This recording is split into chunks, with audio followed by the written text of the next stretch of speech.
Good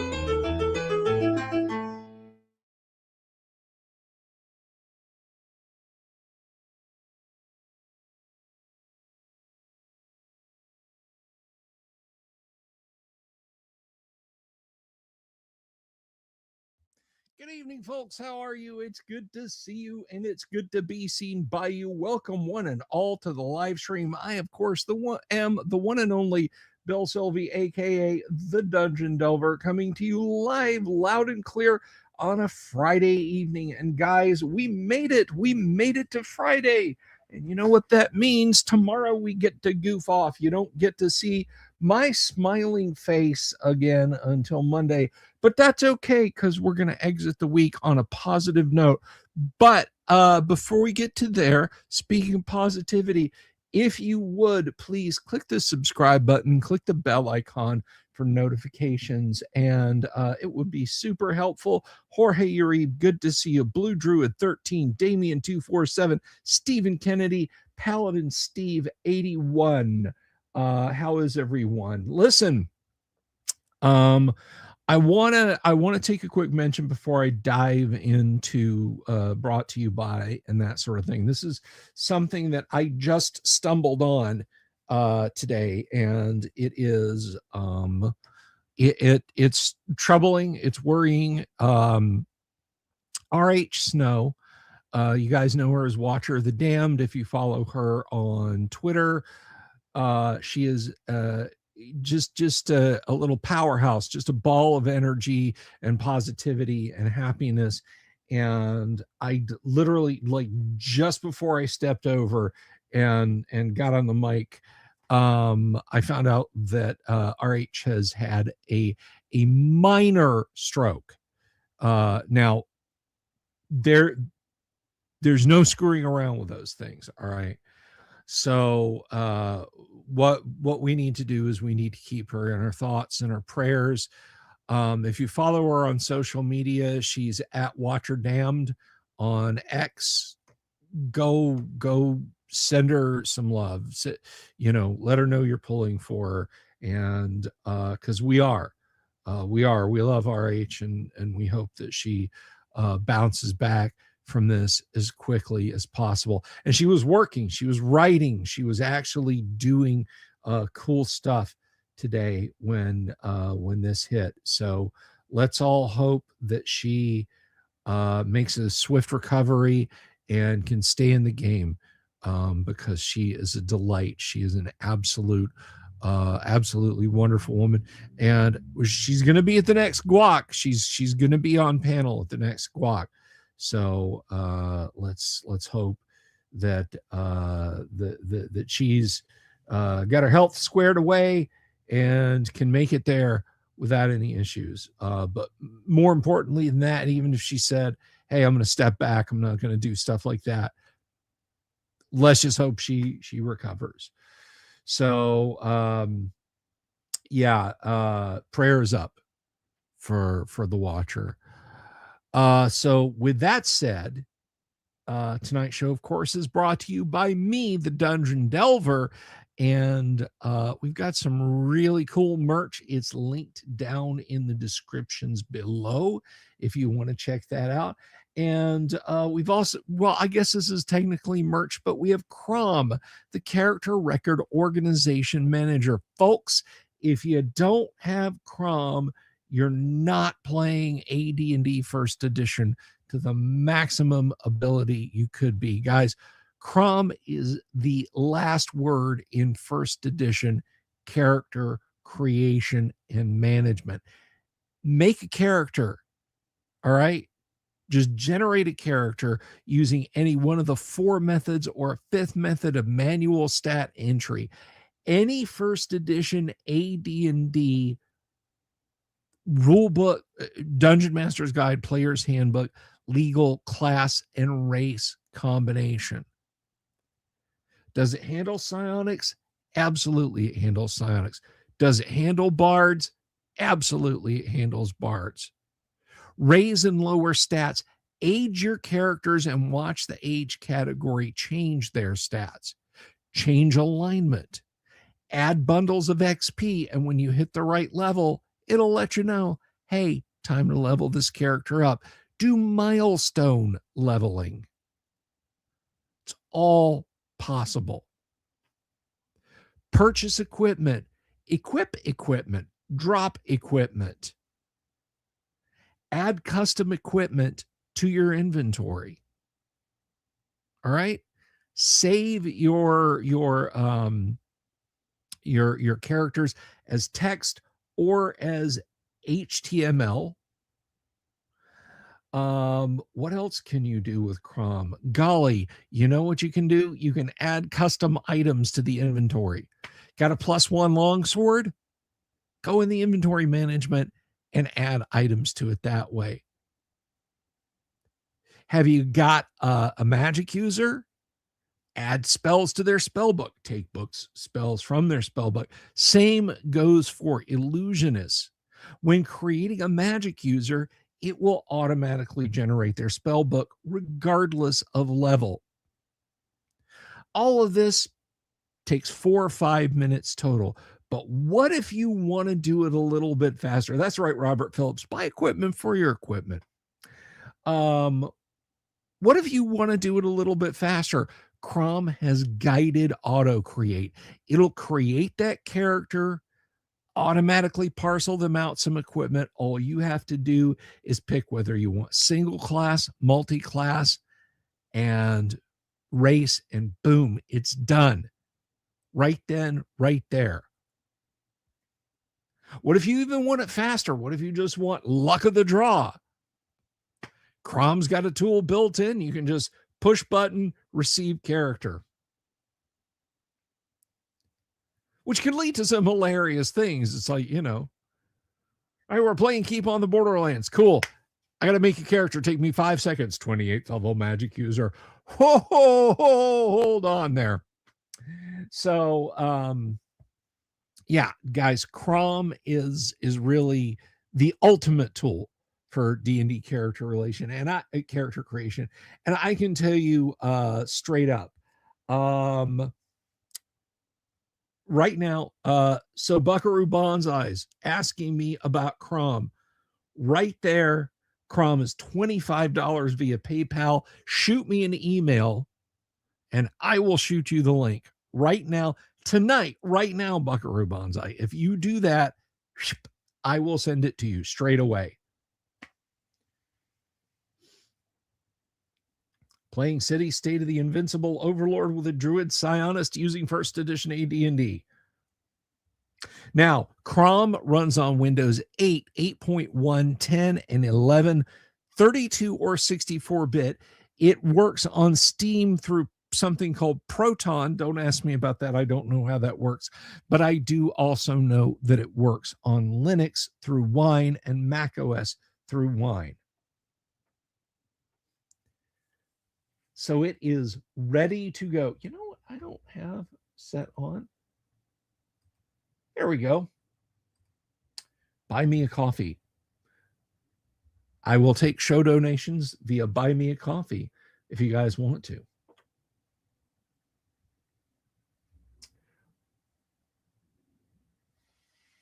But anyway, so yes, that's Crom. And if you're a physical copy kind of person, you're like, that's nice, but I want to be sure. Guys, we have physical copies of Crom for sale. I have this one plugged in. This is a USB version. It's plugged in. It has the Crom logo on it. 128 megabyte USB version. Now you might say 128 megs, Bill. Really? 128 megs in the year of our Lord 2026. Guys, Crom is small. 32 and 64-bit versions are only about 8 megabytes a piece, and a Crom character is but a few kilobytes. This sucker can hold thousands of Crom characters. So the digital download of Crom is $25. The physical copies of Crom, and we only have a few of these left. The physical copy is $35. So if you want this lovely thumb drive with Crom on it, 35. You want the digital download? I completely get it. Then it's just 25. So buy Crom and start creating characters immediately. I wish I'd had Crom when I started playing AD&D again in the 90s. Now, I may do with the Dungeon Master's Assistant Volume 2 Characters and Treasures. But with all respect to SSI, to Jim Ward, it's nice if you want to create a character and accept what they give you for equipment and treasure.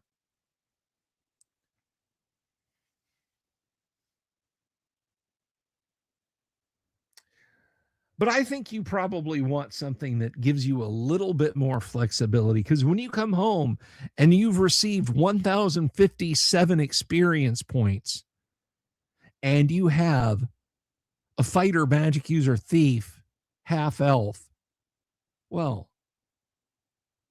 you just punch that into Crom and it automatically handles everything, guys. So get Crom today. Supercharge your first edition AD&D games. Please don't pirate it. For 25 bucks. And in case people have been asking, hey, is there going to be like something for DMs for campaigns like Crom? Yes, it's called the DM's Familiar, and it's a ways off. I got a few other things going on right now, and then I'm going to start back working on Familiar. So please do consider purchasing Crom.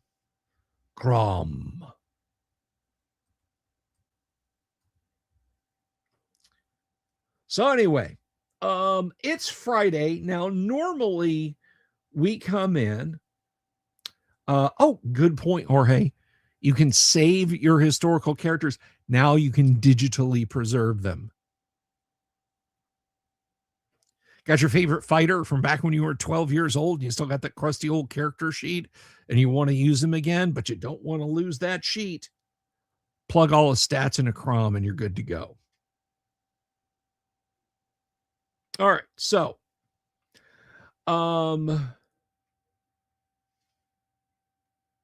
speaking of things I've created.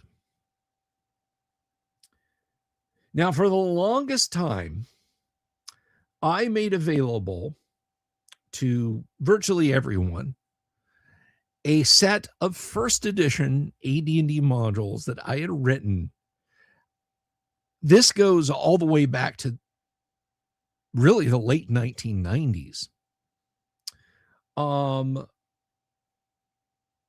I wrote first edition AD&D modules. It started out with me teaching Mrs. the Dungeon Delver how to play and me how to DM again.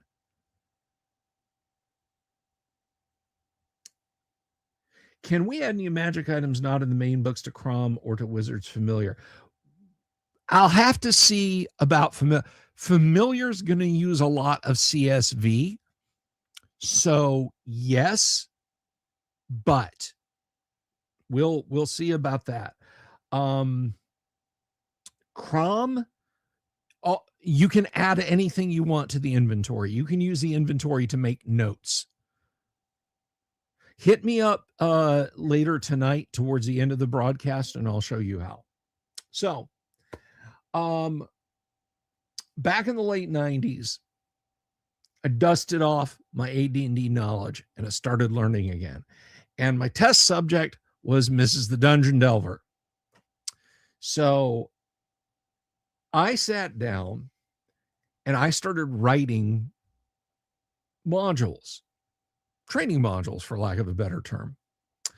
And I wrote a couple and they were pretty good. And then when I got my own website, for lack of a better term, in the early 2000s through our ISP with all 3 megabytes of storage space, I started posting up my own my own adventure modules. And I looked around and I looked even at second edition and then of course also at third edition. And the one thing that struck me was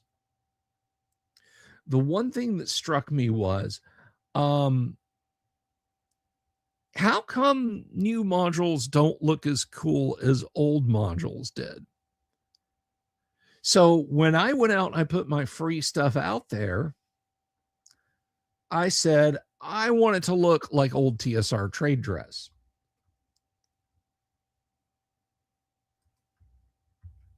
And so I did that.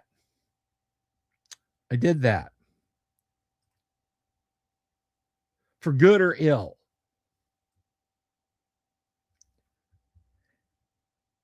And in creating them, I decided, well, I'm going to share these out there on the internet with people. And they got fairly good reception, I think, from folks. I've had some people tell me stories about running them and about the fun they had and all that jazz. And it just made me smile. Now, I've lost my domain, but I still share these modules out. And so I want to take kind of a 10,000 foot view, and then we'll kind of deep dive into some. Now, chronologically, first of all, there is one module that's going to be missing from this list.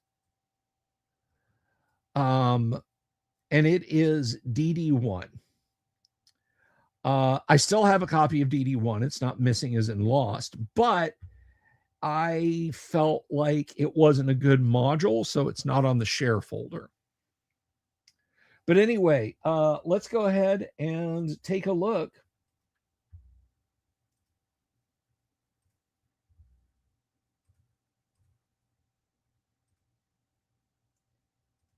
You know, I just have this coolest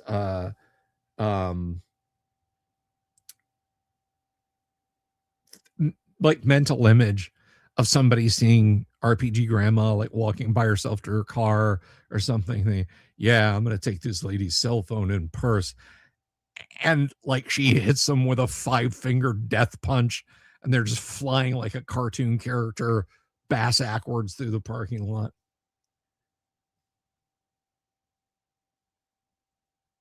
It made you want to read that. Dude, go buy a copy. Go get it on DriveThruRPG. Get a reprint of it. I think it's $49.95 on DriveThruRPG for the first edition AD&D Dungeon Master's Guide. Just go get it right now. Physical copy. A physical printed copy you can have right now. You don't have to cast around eBay getting a moldy copy that's half fallen apart. You can do it right now. Is it a legit Absolutely. Let's do this before we do that. DriveThruRPG.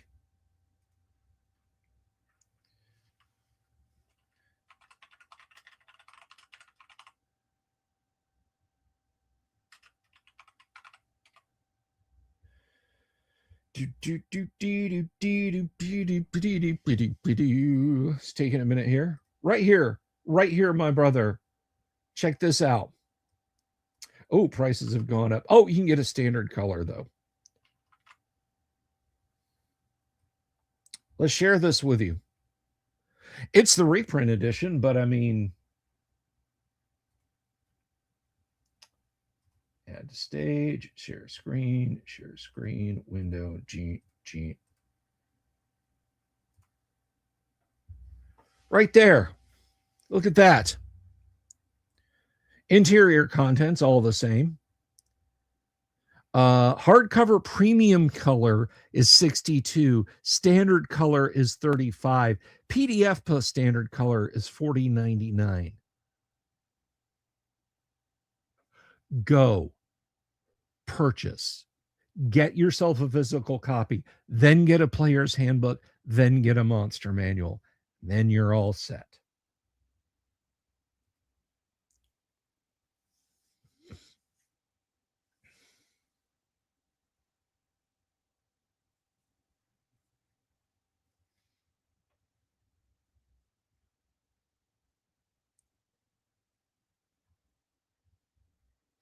So that I highly recommend.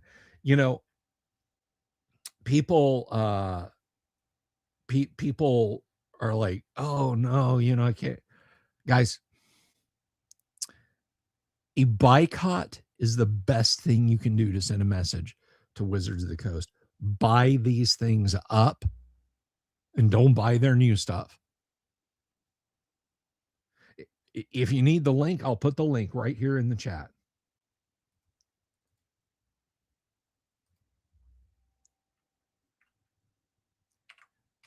Well, you can unpoof them now, Vosh, because look right over here. Player's Handbook, Monster Manual. Monster Manual's on sale. Let's see. Monster Manual. Standard color, $22.99. $23.99 for standard color players. Cannot beat it with a stick, dude. Get your 1E AD&D reprints. What's a different? The weight of the paper. It's literally like the weight and the feel of the paper in your hands. Has nothing to do with like the color quality or anything like that. I think like if this was a full color book, like all the pages had color print on it, you would maybe see some difference. Like if this were like a modern RPG, like Eclipse Phase or something like that, Tales from the Loop, where you're getting just like full color art all the way through. But this is a black and white book. And you don't spend time ogling the cover. You're there for what's inside. So do recommend. Do recommend.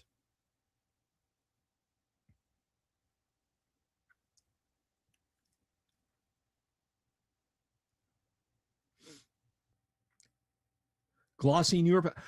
No, it's a semi-gloss. It's a semi-gloss. It's not glossy like magazine paper.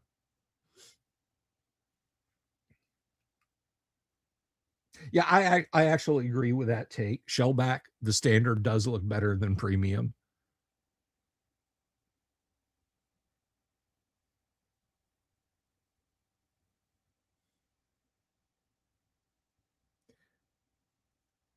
Oh, that's awesome, Blue Druid. I have one too. Wood grain set right here. I'll have those for sale soon, by the way. Happy Friday, Jesse 317. But anyway, not here to drive sales for Wizards of the Coast.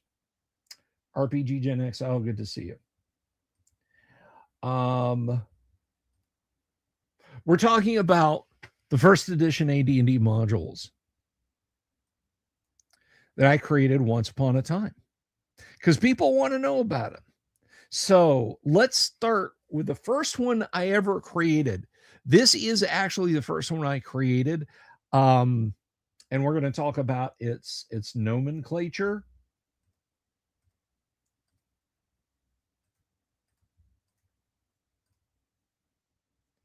Dungeon Module DD2 Stealing the Night Away by Bill Sylvie, an introductory adventure for first level thief characters.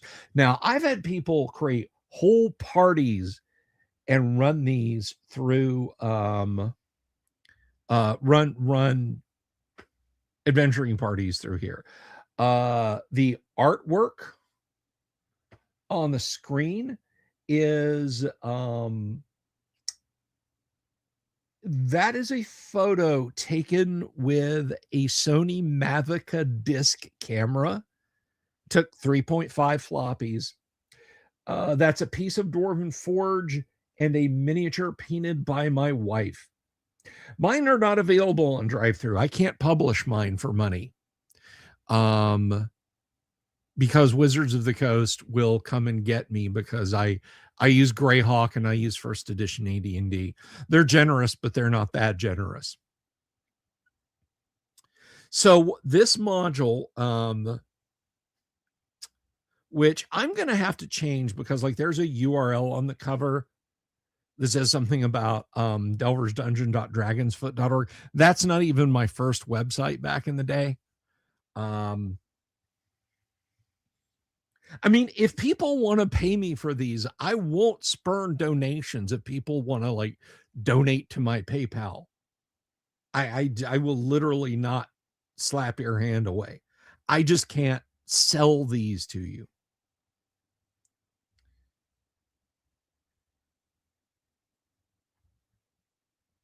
Oh, Jesse says, you remember my website back in the early 2000s when I required through eBay another AD&D collection, which is oh, okay.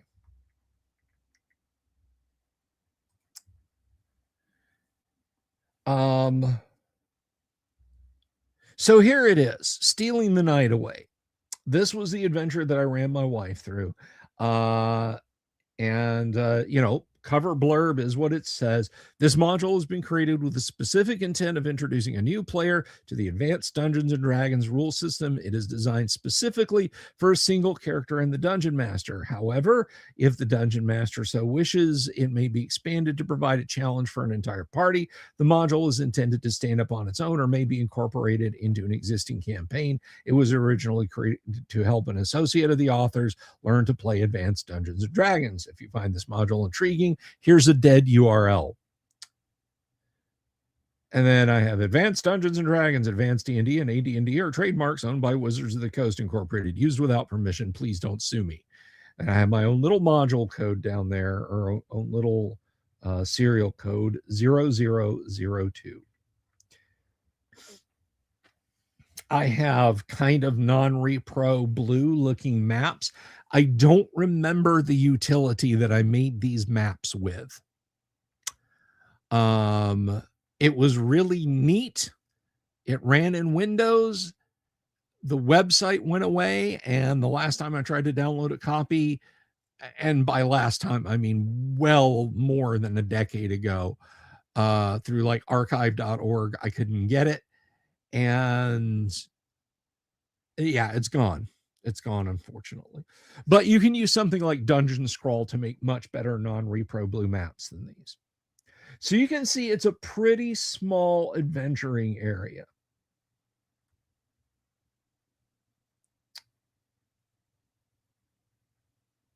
It's not on Dragonfoot Low. Could you use Chrome to create an Osric 3.0 character? I don't know. I don't know what Osric 3 changed. My only contribution to Osric were snakes, spiders, and sphinxes. So, and that was almost 20 years ago.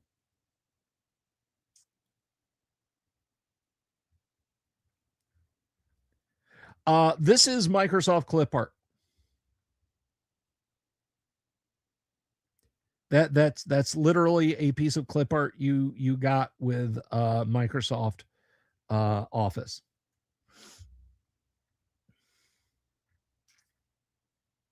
And you can see I did copy the TSR trade dress as best I could.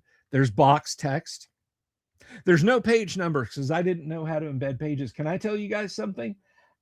I made this with Microsoft Word. Troublemaker Bricks 1706. Good to see you. Yeah, I made this with Microsoft Word. Not an ideal layout tool, but I did it just the same. And I figured out the dimensions of the era of modules that I wanted with a ruler. Like, okay, 1/2 inch border all the way around, 3.5 inch columns in Futura sort of just experimented till I got the font pitch correct, and then went from there. So basically what you're doing in this module is the Thieves Guild says on the little town that you're in, hey, yeah, you've been caught stealing and you got two choices. You can join the guild and prove your worth by breaking into the Lord Mayor's house, or we can cut you into pieces and throw you into the sea. So you have to break into this guy's house and rob him. And there's a few encounter areas. This is mostly using thief skills. There is potentially a couple of combat areas. Oh, you know what's funny? You see that? You see that little vertical line?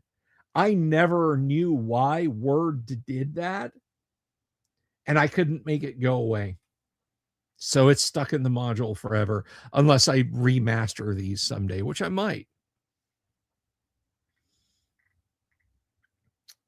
And then because we all like tables of stuff, here's the parlor.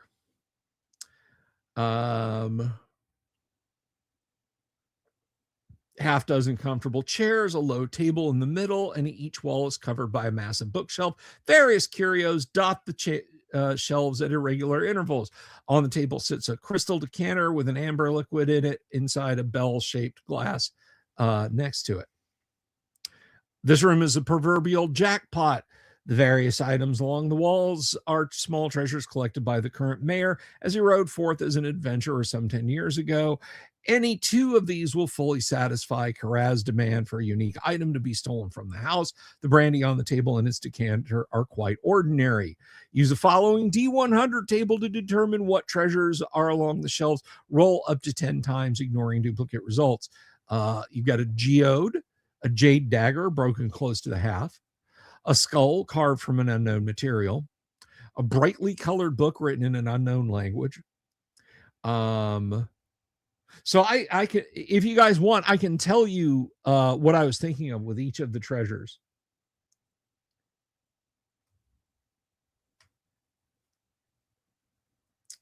I will gladly tell you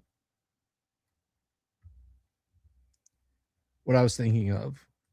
I'm just going to zoom in on that table so you guys can maybe see it a little bit better. Blue Druid said, please do. So I guess I'll do that. The geode from an ancient volcano. My aunt had a geode. I had an Aunt Donna, and she had a geode with one of those little carved from one piece of wood, interlocked tripod stands, a very 70 hippies thing. And I loved that when I was a kid. It was so fascinating to me. The milky color of the crystal inside, and then it shot through with all of these purplish veins. I loved that thing. Jade dagger broken close to the half. I think at that point, I was probably thinking of Morrowind and glass weapons. A skull carved from an unknown material. That's the crystal skulls, you know, that turned up in Central America. They don't know where they came from. People carved them, and most of them were fakes anyway. A brightly colored book written in an unknown language, Voynich manuscript. A largish wooden box within are several sweets wrapped in solid gold foil. Just, you know, expensive chocolates. We all like those. I think we were big into like going to the Godiva store at the local boutique style mall and spending like $20 on 4 pieces of chocolate. This is like back in 1999 when we were dinks. 3 silver cubes, approximately 1 inch across. The cubes chime like bells when moved. I don't know what I was thinking. I think that was probably just something unique.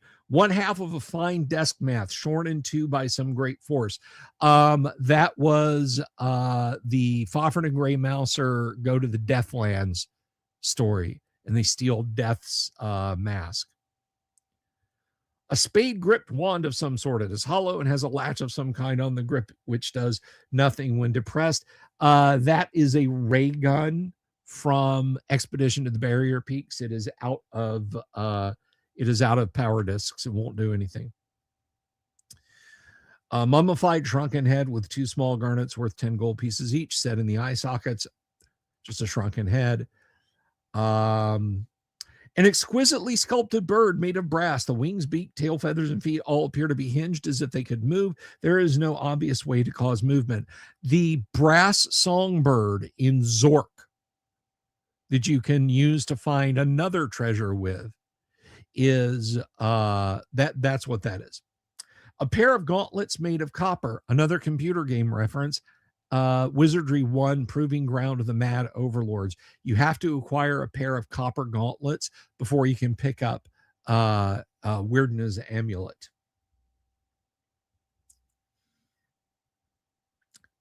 A battered leather scabbard with no sword. Again, no particular thought about that. 2 small silken slippers with long laces, just thinking like ballet slippers. A small black bag containing a blue crystal sphere. The sphere glows faintly when totally removed from the bag. Again, no specific reference. A deck of cards. Each card is an ivory plaque showing mystical figures or scenes. A tarot deck. No, it's not a deck of many things, just a tarot deck. A jeweled silver cup, because why not?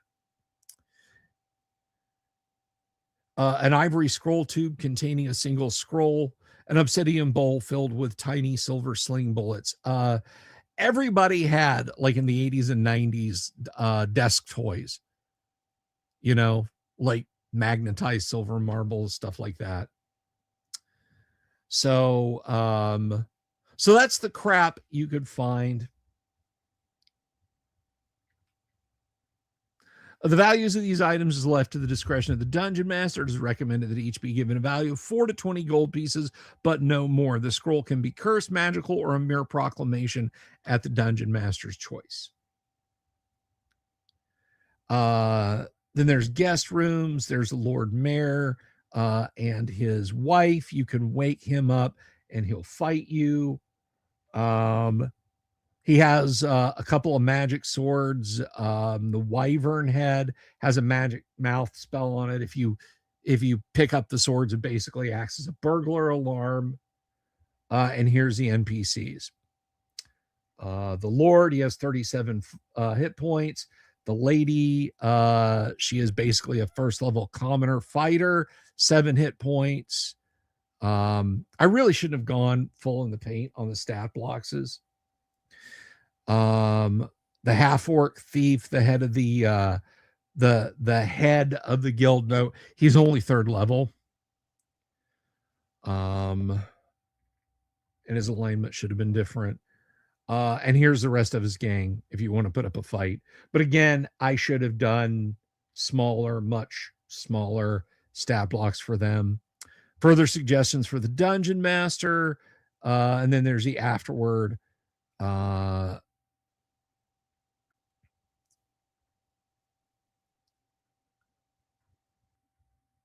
And yes, people did help me test this out. Or help me with design points.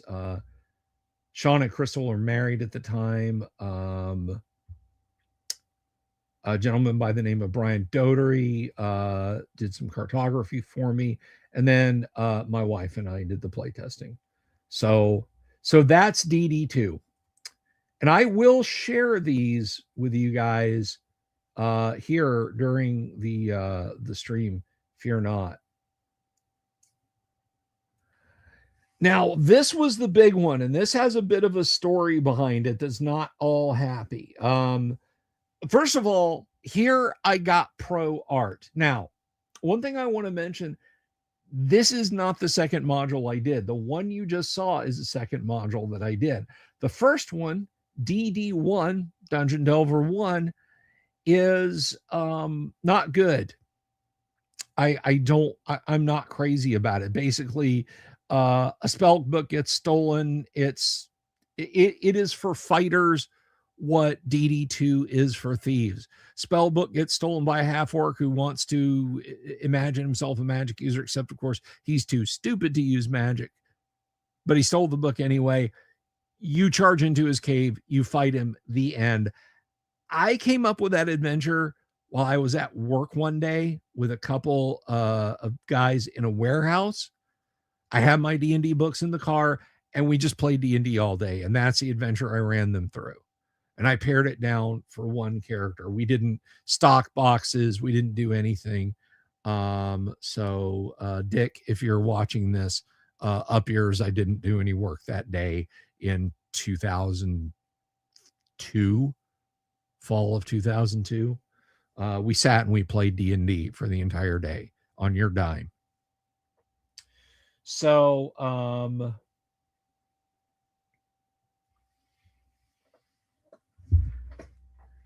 so those were the first two I wrote. Couple of introductory modules for learning to DM and for learning to play for a single character or a couple of characters or what have you. Now, I started planning my next module, Williams Greyhawk, WGH, or World of Greyhawk.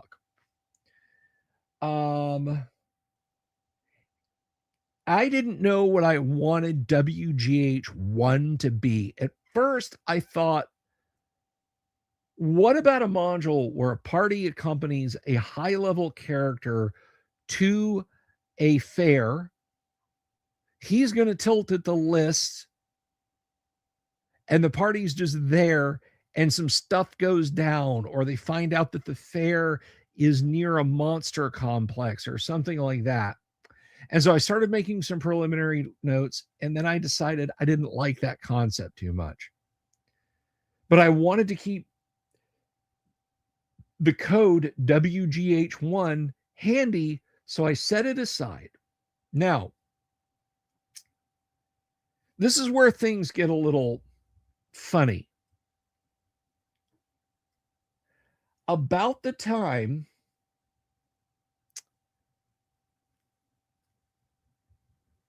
that I had written these modules, because originally it was just DD1 and DD2. I went to a local con. I was invited, and they said, we'd love it. Come play some D&D. I brought all 2 or 3 or 4 boxes of Dwarven Forge and some minis, and I set them out, and I played this scenario, and people really liked it, and I got invited back to the next con and that sort of thing. And so I kept going to conventions. And I had this as preliminary notes, WGH2. I didn't even call it that. It was just notes. So Gary passed away, and everything that myself and the other authors had worked on got put on hold. It was all up in the air, and I didn't know what to do. Somebody suggested that I go talk to Joe Goodman of Goodman Games. And he said, well, do you have anything written, anything you can show me? And I said, I have a complete module. Let me give it a pass this weekend, and I'll send it to you on Monday. He said, no problem. All I had were the very preliminary notes for Temple of the Sun. And then I did a really, really, really, really, really stupid thing that I still regret to this day.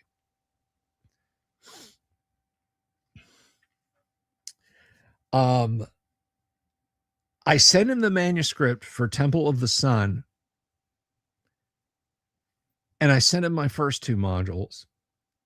And with that as my application, well, first of all, I spent the entire weekend writing Temple of the Sun. I spent 24 or more hours over 2 days writing this module from a handful of notes, literally just a tiny handful of notes, to a full manuscript. And I sent it to him. And I told him about my vision for new modules that look like old modules. If you go back to this time, Joe Goodman didn't do classic trade dress modules.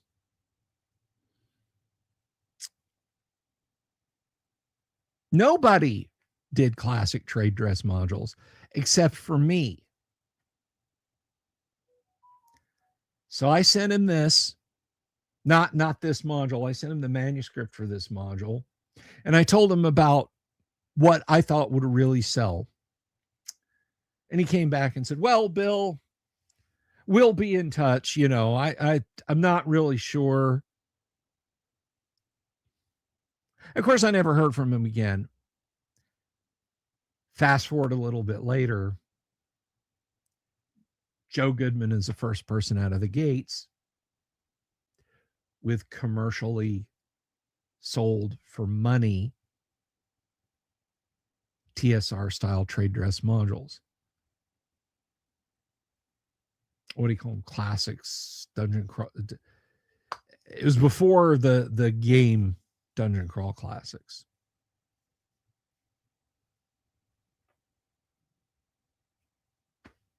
It's life.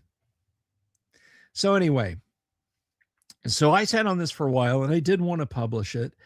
And someone was kind enough to donate some art for the front and back. And so let me tell you, now that I've told you, like, that's a polite way to put it, RPG Grandma, we'll just leave it at that and move on. I'll tell you a little bit about what this is. Look at that artwork. Is that not awesome artwork? I love that artwork. Beneath the shifting sands of the Sea of Dust lies a fabled artifact of immense power. Your party has been commissioned to find the storied golden sphere of Zanye and return it to the Emirates of the far west. But beware, vile creatures seek to thwart you in your efforts, for they too seek the power that is rumored to be bestowed upon those who possess the sphere. He who possesses the sphere. This module contains background information for the Dungeon Master regarding the Lost City and the Sea of Dust, maps for conducting adventures within parts of the city and the dungeons beneath, encounter tables for the area around the temple, and pre-generated characters for use with the module if the player so desire. This module was run as part of the Recon 04 War Games tournament in 2004. It may be run as a standalone or part of a tournament or integrated into an existing campaign. And then, of course, there's my copyright at the bottom. But again, awesome artwork.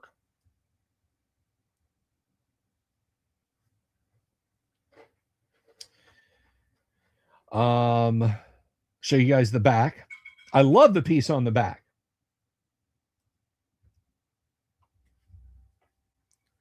Because there is a red dragon sneaking away.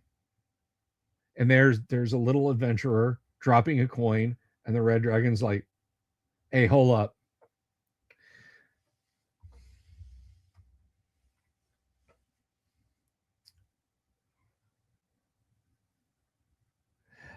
So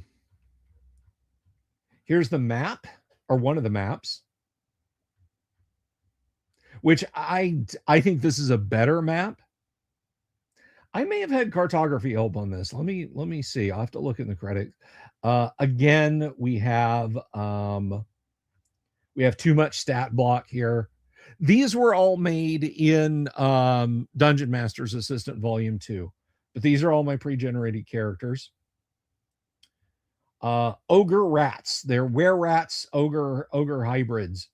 Because I like were-rats. And I like the rat ogres from Warhammer Fantasy Battles.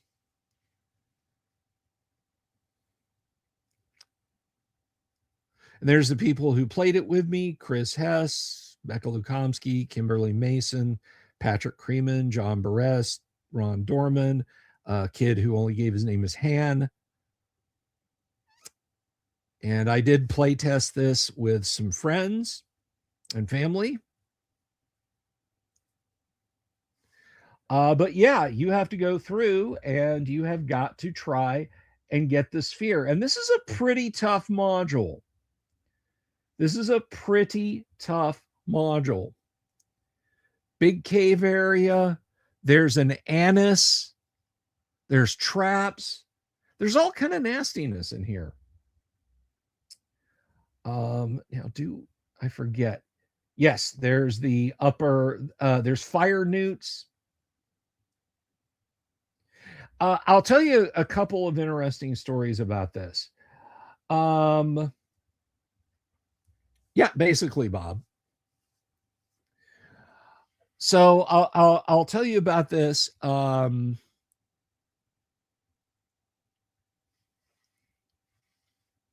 I built this around the amount of Dwarven Forge that I had. That's one. Two, this actually saw publication. This actually saw real physical publication. Temple of the Sun was published by Hellebard Games. We had to go through and de-Greyhawkify and de-AD&Dify it.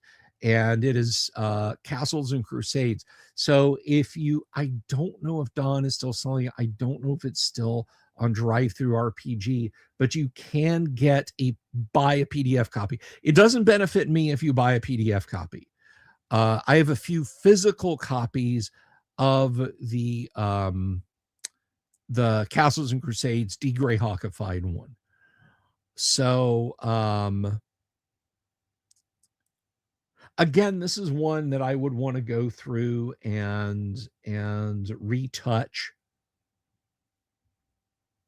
Maybe do like a cleaned up, like a version 2, anniversary versions, maybe.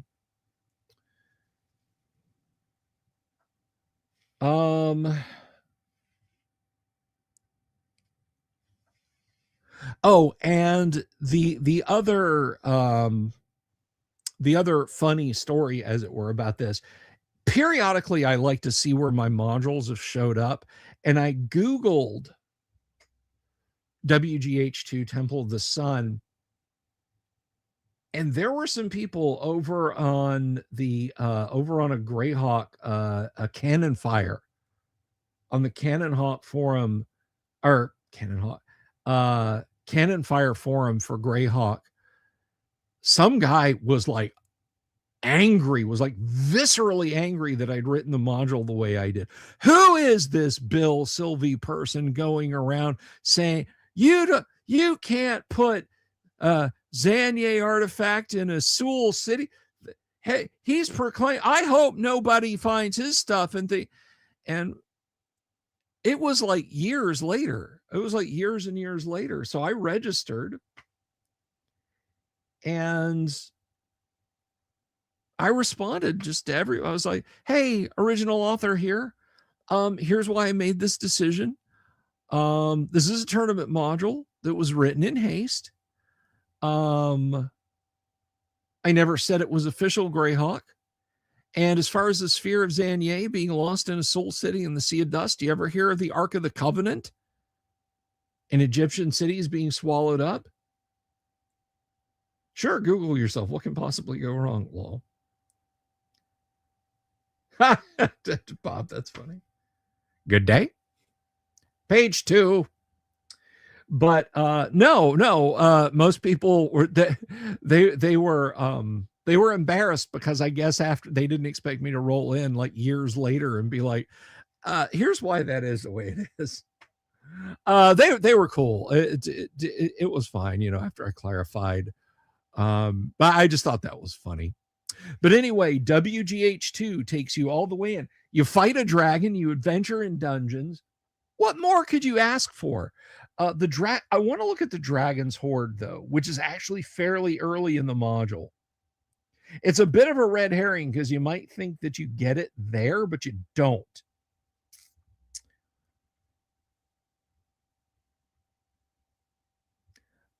This is his loot haul.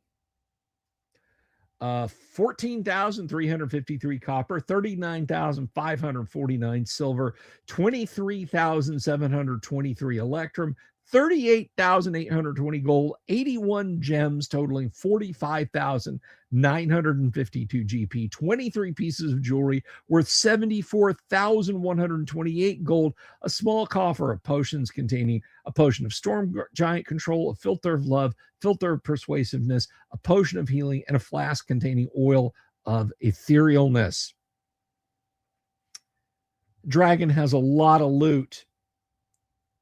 I think if you kill that guy and take that treasure and you manage to haul, gosh, let's see, that's 1,400 pounds, call it 5,400 pounds, 8,100 pounds.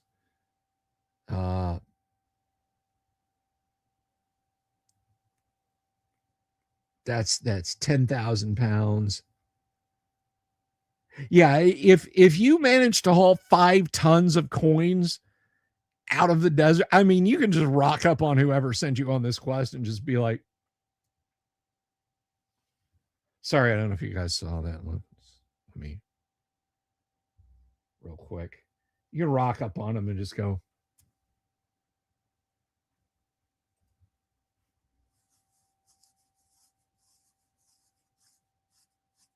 oh man, Paul Harvey would advertise all sorts of stuff. It was fun.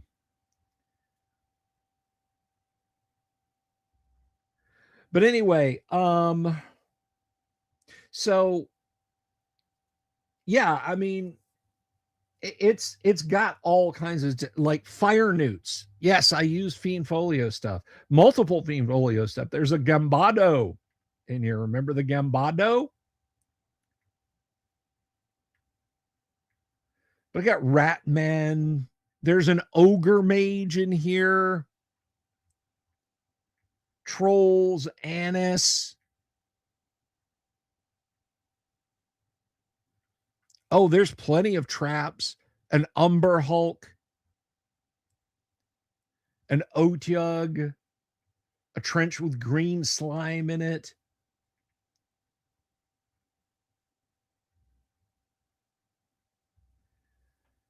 So it's a bit of a mixed bag. It's a bit of a mixed bag. But I quite like it. I do quite like it. Do you guys want the download link for this, by the way? Do you guys want the download link for the modules? Just let me know if you do, and I'll paste it in. So that's WGHT. You get a little bit of a White Plume Mountain feel out of it, but it's also got, it's got a dragon, it's got some vicious vicious monsters.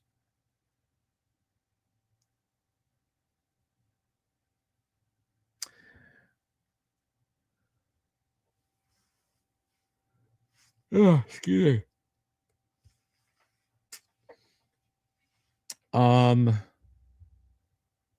Oh, I've got there's I'm not going to spoil them. You're going to have to read the module, but there's riddles. There's like an electrical trap that you have to solve riddles to get past. Read it, enjoy it. I'll put the link up in a minute. Now we start the WGH 3 through 5, 3, 4, and 5. And these I'm actually like really proud of. I'm proud of all my stuff, but these I'm really proud of. Again, more artwork from the enigmatic Steve. I quite like this one. Ogre about to passion a fighter. Thank you, Blue Druid. I appreciate that, man. You're awesome too. This is Into the Howling Hills. Now, Into the Howling Hills, we need some setup for this. Into the Howling Hills. I got, of course, the Dragon magazine. I'm pointing like you guys can't see me on that little thumbnail. I got the Dragon magazine archive, the 250 issues of Dragon magazine, and I started reading them. And when I was creating a module to run at the next HMGS, I was reading those, and I started reading about the tiger nomads and the wolf nomads and the howling hills. And I thought, well, that's kind of an interesting concept. I bet they would be at odds with the kingdom of Ayus, and the Howling Hills would be like a holy place for them.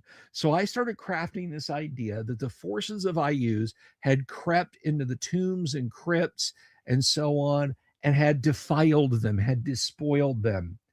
And the wolf nomads, although not exactly good, would seek someone to go up there and clear out the monsters, and they could send their priests and their clerics up there. And so I conceived of the Howling Hills again as a convention module. And so we'll start off with my cover blurb. The fearsome howling hills lie before you.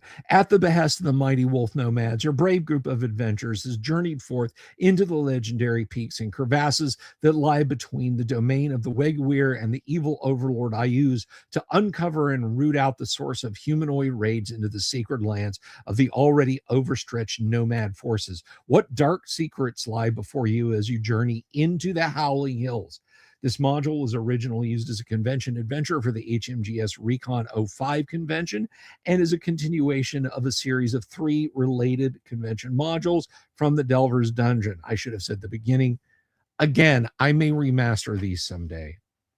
This module contains a fully detailed scenario, maps, notes for the Dungeon Master, and full background for integrating it with the other modules. It may be used with WGH4, Tombs of the Howling Hills, and WGH5, Lord of the Howling Hills, or it may be played as a standalone adventure scenario. Be sure to look for other exciting blah, blah, blah, blah, blah. And there we go. And here's the dungeon map, again, built around Dwarven Forge pieces.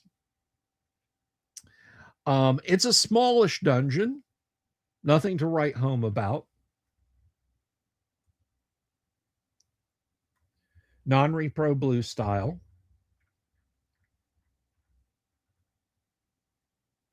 And we go into some Greyhawk details. There's a little bit of module background, start, notes for the dungeon master. You know, I did it per the course. Now, here's the thing. This flips people out because right off the bat, it starts talking about the stockade level, and there's numbered areas. There is no stockade map. Do not ask me for it. For years, people asked me where the stockade map was. There isn't one. It's for the dungeon master to come up with. If I do a remaster, I may do a stockade level, but there's not much to it. There's 5 upper areas of bugbears, and then there's the dungeon level. So you go through like that. You got some good equipment there. Underground barracks. This is all bugbears, by the way. Lots of bugbears. You're going to have a hell of a fight on your hand if you start this from the get-go. There's a chieftain. There's a witch doctor that's got magic user spells and cleric spells. Ogres.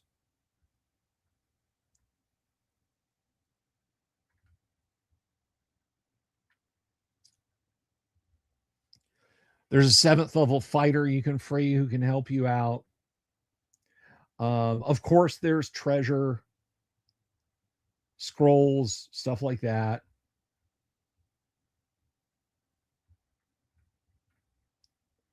Stinking pit with an Otyug. When I redo this, I'm going to make that a Neo Otyug.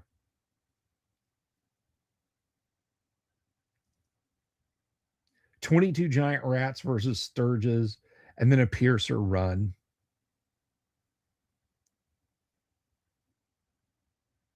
There's my play testers again, and then there's a cliff opening that leads out. Hey, thank you very much, Paladin Steve. I really appreciate it. Thank you, thank you, thank you very much. So here's the interesting thing. I never deeply read Rob Kuntz's articles on the Howling Hills, the Wolf Nomads, the Tiger Nomads, and their interrelations with Ayus. I wrote this stuff based on seeing the article, not reading the article, seeing the article in Dragon, and then reading up or looking at the location of the two kingdoms in the Greyhawk map. And I said, I bet this. Years later, I went back and read those articles that Rob wrote for Dragon. It is essentially this. This is one of those parallel development cases. But the series continued on. People wanted to be in the next one. And so there was Tombs of the Howling Hills, which we go back to clip art covers.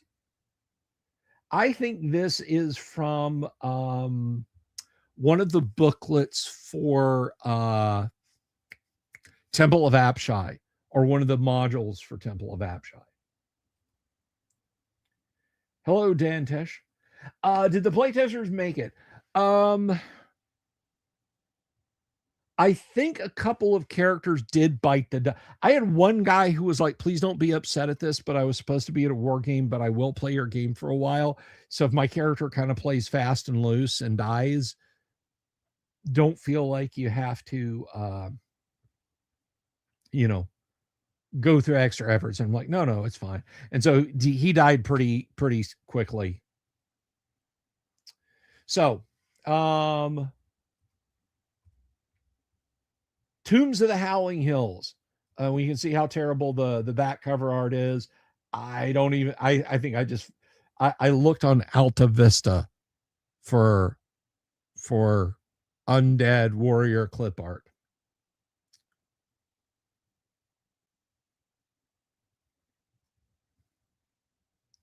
Yeah, I'm feeling like a remaster of these might come someday. Tombs of the Howling Hills. Guess what? I had more Dwarven Forge. So Tombs of the Howling Hills got a much bigger map.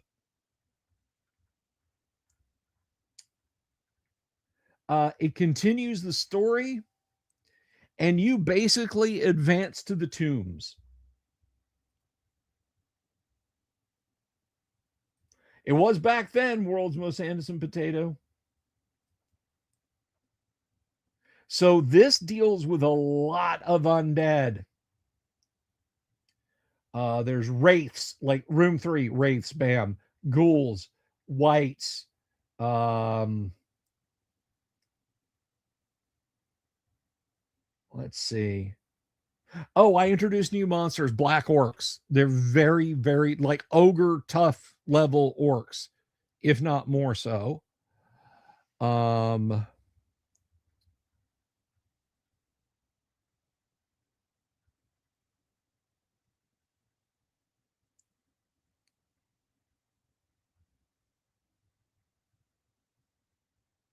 So if the party I forgot about this guy, Zarkan. The center of the room is a sunken circle with a pentagram within it, because I got a piece of Dwarven Forge that looks like that. The candles are lit, and an evil keening fills the chamber. Standing opposite the door, a man in a rust and blood colored robe shouts angrily as you enter the chamber, "Fools, you'll ruin everything. I'll destroy you with my demon." He's a lieutenant of the Lord of the Howling Hills, master of the tombs. He's in the process of summoning a demon via a gate scroll, and it's a Vrock. It's a type 1. And he's got a bunch of spells and so on. When I ran this at the convention, the party hit him with a hold person and just finished him off. Like, right, I was so disappointed. They never fought the demon. But there's juju zombies. There's an apparition, ghouls,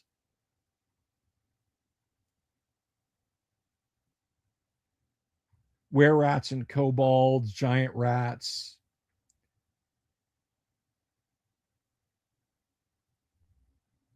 And then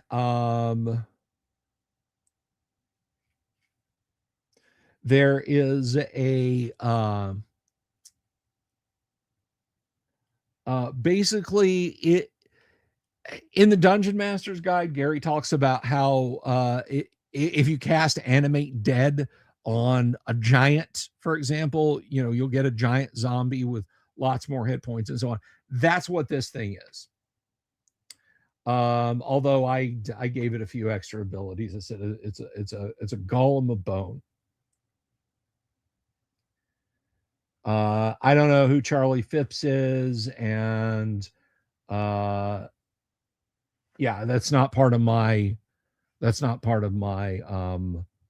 run of modules. It has nothing to do with me. If he says it does, well, he's lying. So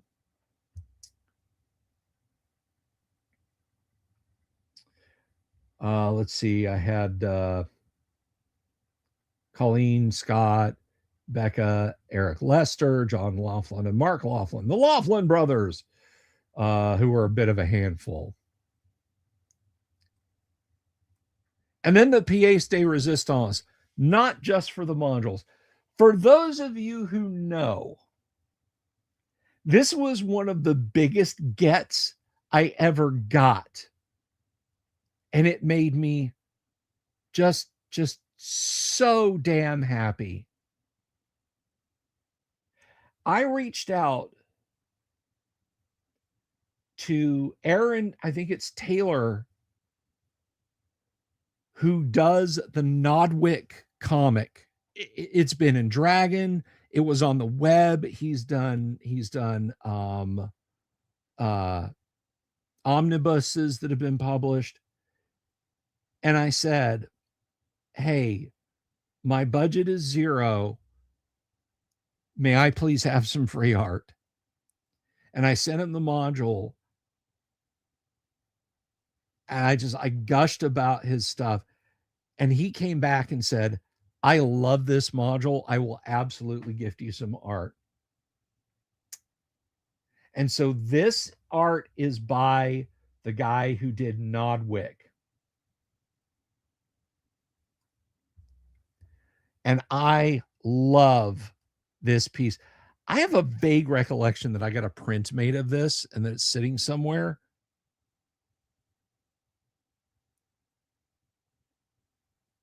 But wait, there's more. So yeah, this guy just gifted me custom art for my module. So all the way to the back, close quarters combat.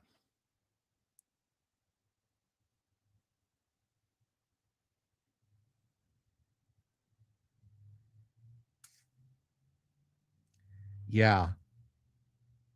This was a huge get. And I love these covers. If I ever remaster this, I am absolutely positively I mean, he may have done some art, but I know John Kovalik did a lot of the Munchkin art. But yeah, I'm going to keep these. I'm going to keep these if I ever remaster this. By now, I had a lot more Dwarven Forge, as you can see from the size of the dungeon.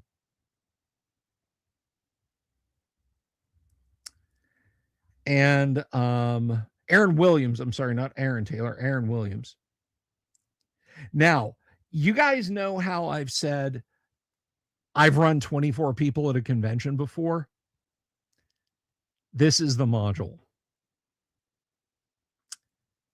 I had a lot of people show up for this. I ran this over 2 4-hour sessions in a day.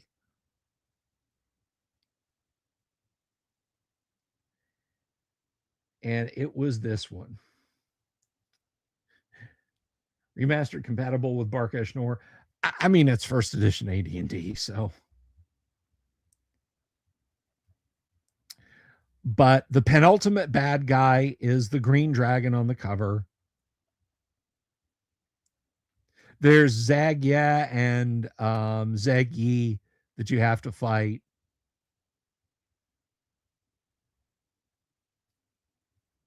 I think there's a I think there's a skeleton. What it they're skeleton lord or something. They're in Fiend Folio. Oh yeah, yeah, that was it. So yeah, there's two levels. There's two levels to this.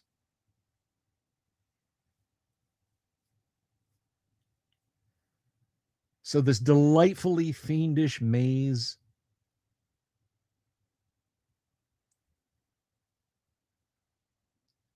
Now the entryway, I love the entryway because the entryway is a trap. I'm going to spoil this a little bit.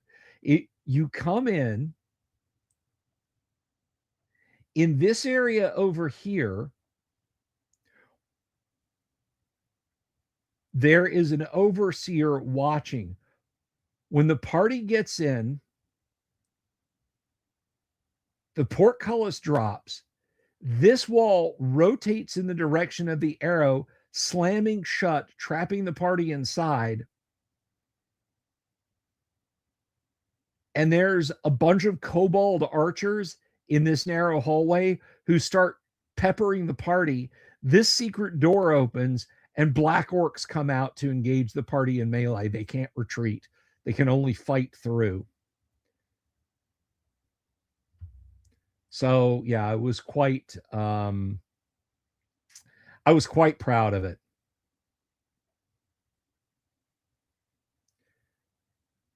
But I had a lot of fun making this. But at the end, if you defeat the evil wizard, you've basically cleared out the entirety of the Howling Hills.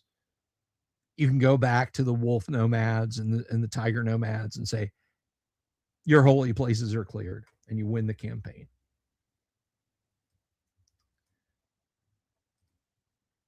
And that's my series of WGH modules.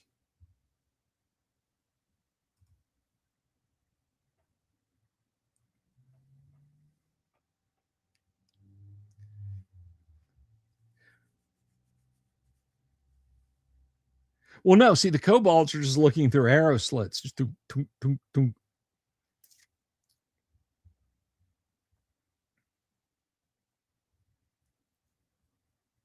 So what I remember about those two dungeon maps is I ran the first game from noon till 4. There was a dinner break and a charity auction. And while all that was going on, I was not eating, I was not relaxing. I was madly scrambling to take all my Dwarven Forge and reset the table with the new maps. Very, very, very difficult. And that was the second to the last thing I ever did at the HMGS shows. I ran Tomb of Horrors.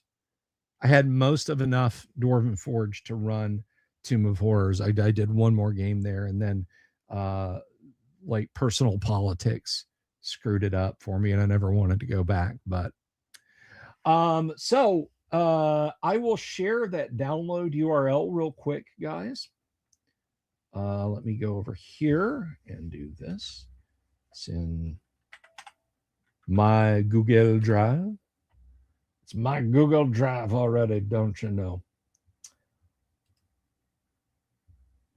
All right. Share. Copy link. Actually, share. Okay. Just wanted to make sure that would work. Hello, Kabuki. Good to see you, my dear. I hope you're wonderful this evening. So there you go, guys.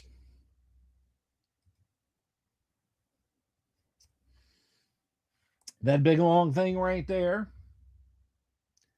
You may go and you may download them. I will tell you one more story about them.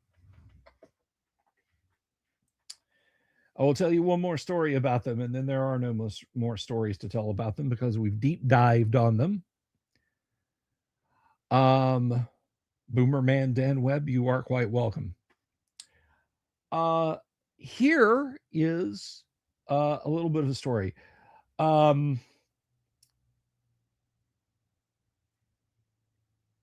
don't want to make this a sob story about metrics because I promised I was never going to do that again, and I am never going to do that again. However, in the push to get 10,000 subscribers on the channel, which we've done, I would go to X. I would post on X and I would say, hey, do you want 5 free first edition advanced Dungeons and Dragons modules? I'll let you have some, but do me a favor. Go to my YouTube channel and subscribe. Here's the link. Let me know you've subscribed, and I'll send you the download link.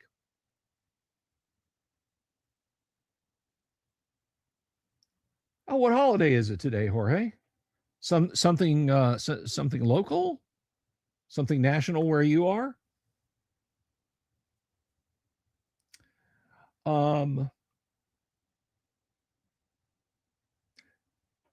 The first time I ever did that in one day, like I was keeping up with people, and the first day I got like 75.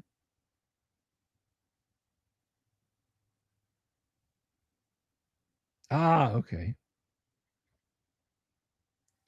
Day of labor. What can I say, kids? Mi español es muy bueno. See? See. But yeah, the first day I put them out there, like over the course of a Saturday, like 75 people signed up. Hey, Dantesh, thank you very much. I appreciate that, super buddy.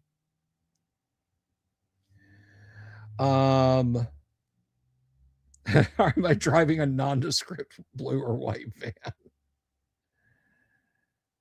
Thor, thank you. Take care. Thank you for hanging out. Yeah, spray painted free D&D on the side.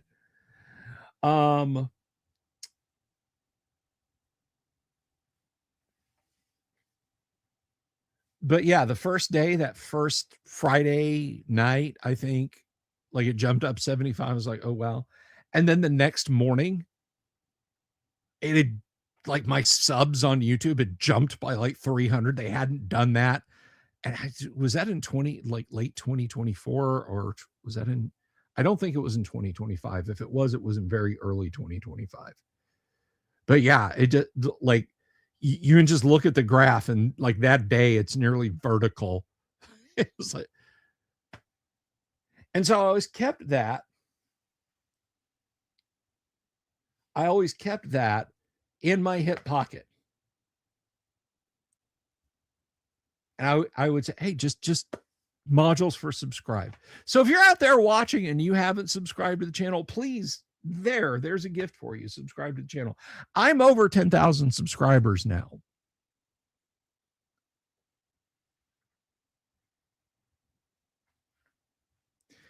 So share away, guys. Share away.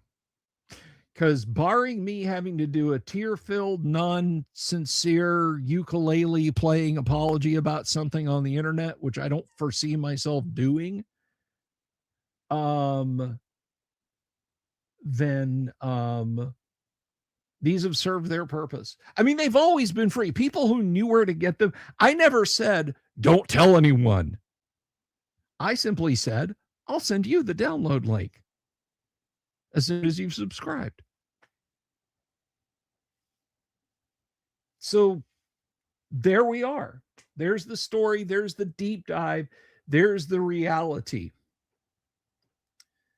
Those are the DD and WGH series. Now that you've had your meal, let's talk about dessert. WGH1. What about WGH1? Because we got WGH2.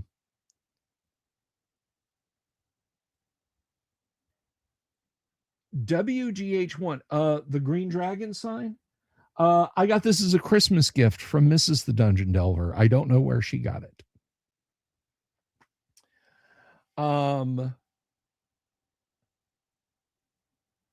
But WGH1, I decided would be Castle Delve, a mega dungeon. Somewhere kicking around here, I have maps and preliminary notes for WGH1. I don't know if I'll ever write it and publish it. I don't know that WGH1 will ever see the light of day. 30-year-old me probably could have knocked it out in the course of a couple of weeks. And I had kids. Now that I don't have kids, I'm just old. So I don't know that the WGH series will ever be published, or the WGH1 rather will ever be published. I'll tell you a little bit about it. 10-level mega dungeon with a couple of sub levels. There's a Lost World level. There's an underground sea level. I've run little bits and pieces of it over the years. Thank you, my ear trumpet.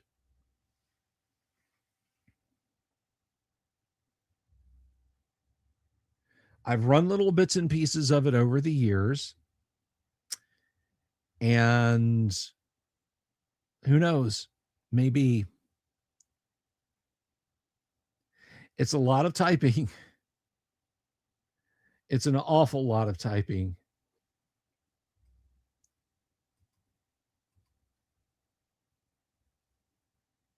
So, gosh,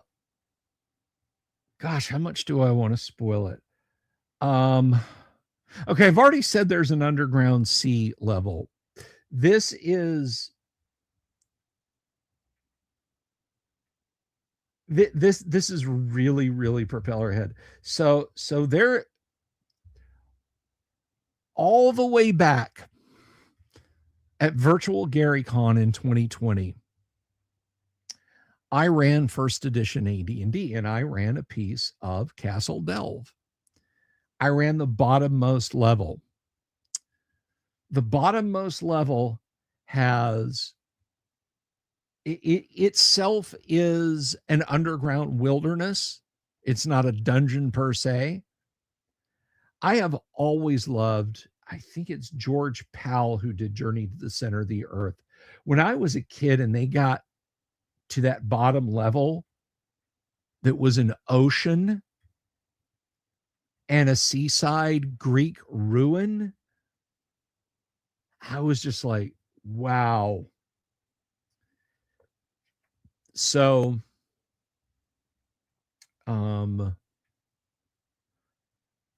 so I put the Sunless Sea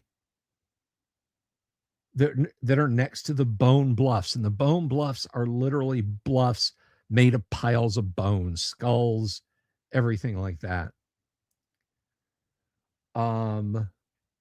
So that night, that session, the party went all the way down there on a treasure hunt. They fought some mind flayers and won. I mean, it's a high level module. It's meant for high level characters. The encounter with the mind flayers and escaping the mind flayer caves took a long time, but they made it down to the shore of the sea. And they're like, well, we're never going to be here again. So they paddle out into the sea. It's utterly pitch black.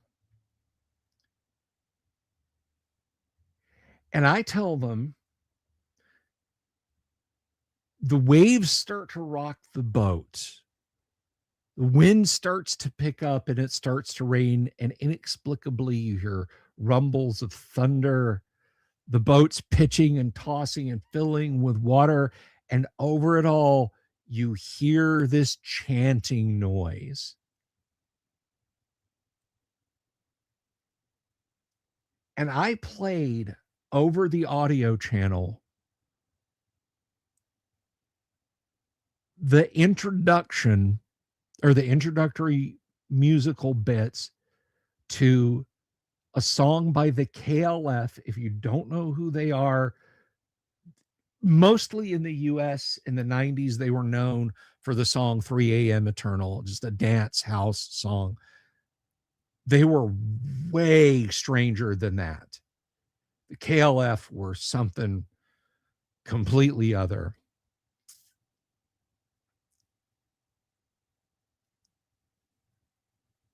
And so I said, you can hear someone calling out as if they're standing on the prow of the boat, shouting out, in the year of our Lord 992, the justified ancients of Mumu set sail in their long boats to rediscover the lost continent. After many months on perilous, stormy seas, their search was fruitless. Just when all seemed lost, they found America. And the song just kicks off at that point. High speed, turbo, stadium house. No, it was Tammy Wynette, Bob. It was Tammy Wynette. So I go into the spiel, and here's this Viking longboat. Strange, energetic music blaring from unknown locations in it. And there's one guy at the table who flips out in a good way. And he's like, oh my God, I know this. You put the KLF in your... He is like just wigging out, gushing about this. He is over the moon. Now, every DM who runs this, if I ever publish WGH1 Castle Delve, is free to deal with this however they want, or just throw it out like, Bill, that's stupid. I'm not putting that in there. That's ridiculous. That's so dumb. Yes, Jorge, I stole the Osric song. Absolutely. You know. So you know, the party, the DM can do what they want. But I said they offer you a chance to stay on their boat, but it will only exist in this reality, in the center of this storm, on this strange underground sea for 23 hours, 23 minutes, and 23 seconds. If you know, you know. And Jorge is just like, my character is staying. I am staying with them. Or not Jorge. I'm sorry. That's not the fellow's name. But he was over the moon that somebody stuck the KLF in a D&D dungeon. So,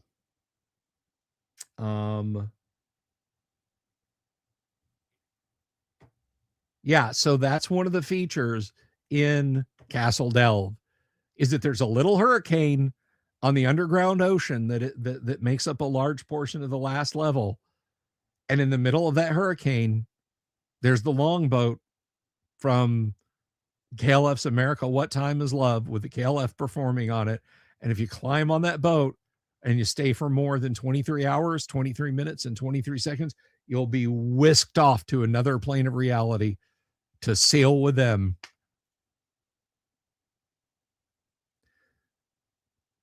So that's one thing. That's another thing that's in there. But I don't know that Castle Delve will ever get published. WGH1 will ever get published. It's dozens and dozens of rooms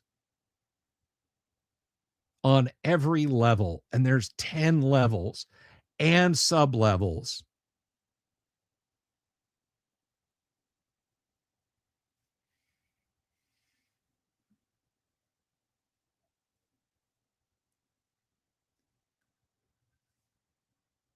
And I even thought about like doing a boxed set where it's like every level is its own module. Greetings, Advanced Fantasy Games. But there's why there is no WGH1 and why there may never be a WGH1. It exists, but it doesn't exist.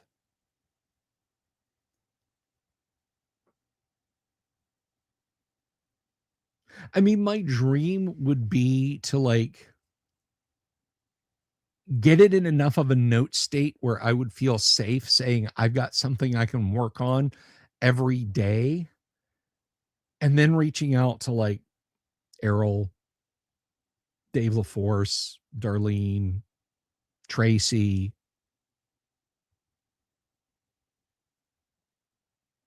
and getting them to do art for it, and then kickstarting the thing. But that is such a responsibility. I mean, at that point, if I did that, if I pulled the trigger, it's it's like the sample at the beginning of Instruments of Darkness by The Art of Noise goes, now the fuse is lit. And the RPG industry is littered with the wrecks of unfulfilled Kickstarters, and I wouldn't add to that. The alternative is that I throw myself into writing it. I get it completely written and then do the Kickstarter. Jorge's more than willing to. Thank you, bud.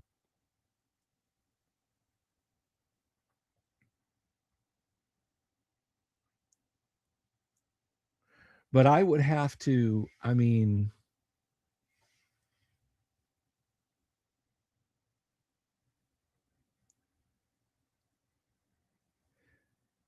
I would have to have it done. I would like, here's the thing. If I ever do a Kickstarter, I'm going to have it done because again, I'm not going to be like,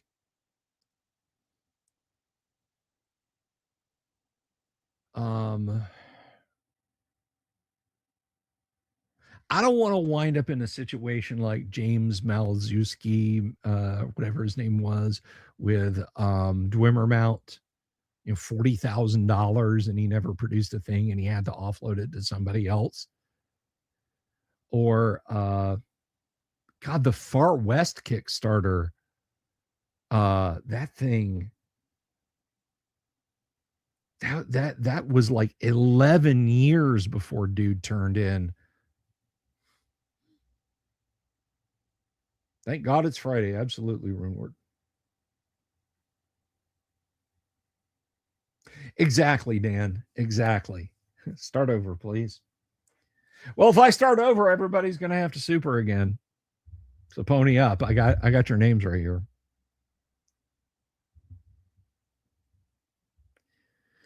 So, yeah, if it ever happens, it's going to be done first.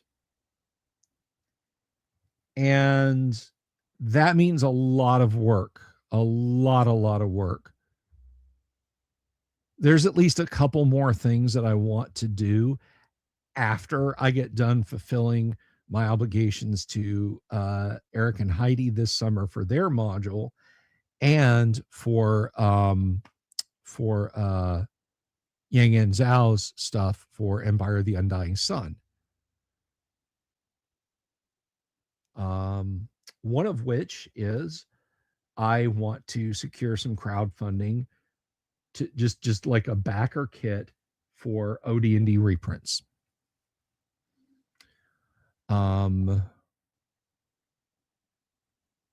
And I haven't figured out how I want to do that yet. And if people just want to pre-order, I would need like a minimum of 40 pre-orders at 100 a pop to have the boxes to fulfill the pre-orders and future desires for them. I do too, Blue Druid, and I think their modules are fantastic. And if you have a few of their modules, odds are you've got some of my writing.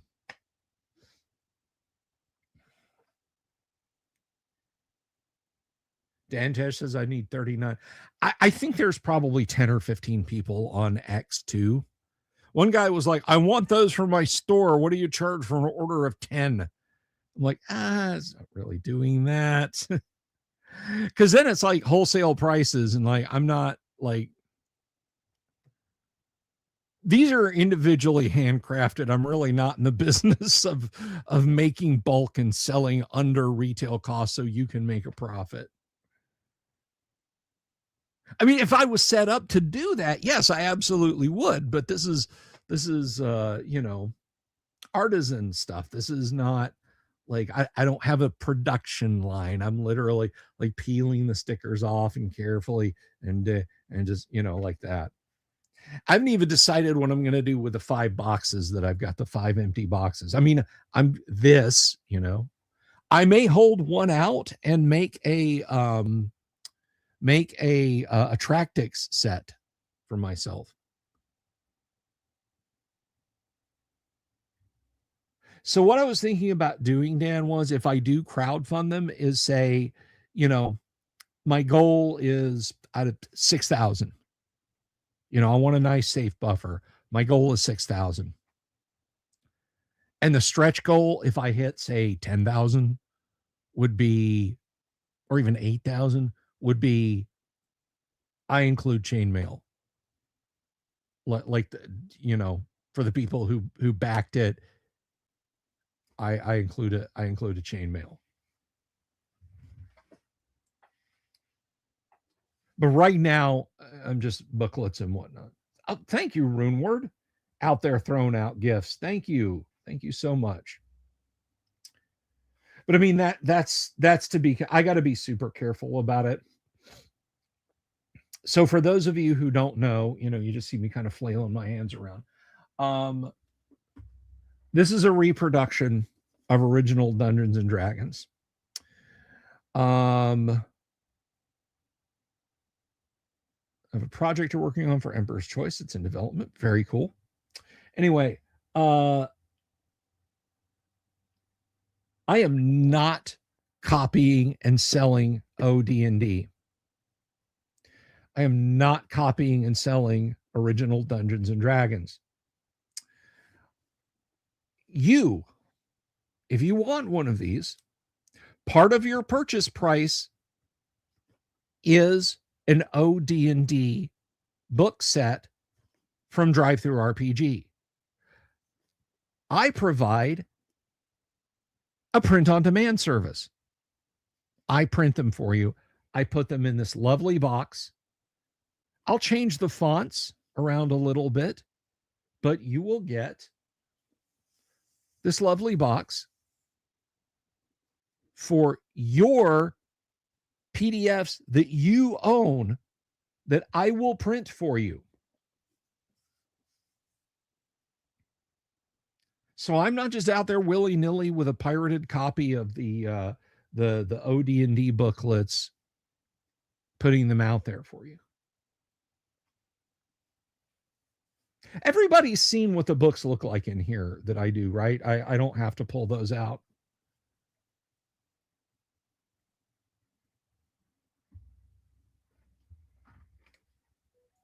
Thank you, Runeward. I appreciate it. So,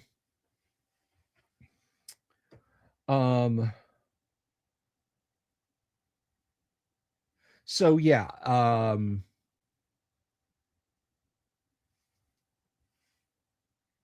And one thing that I will do is if I kick that into gear, those will be there will be a special offer for channel members and for patrons on those sets.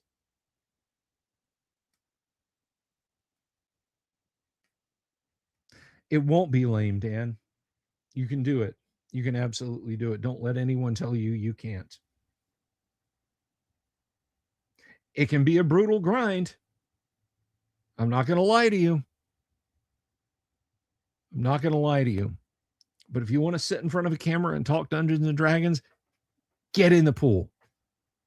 Don't just sit out there on the recliners on the poolside chairs and talk about how much you would love a refreshing dip.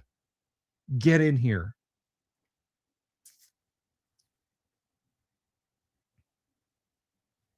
You don't even know where to start. Register a YouTube channel, get some kind of recording or streaming device. That can be a phone. When I was at EggCon last year, I streamed off my phone. And visually it was fine. Audio was not great, just because of the acoustics of the room I was in. When I was at Page, same thing.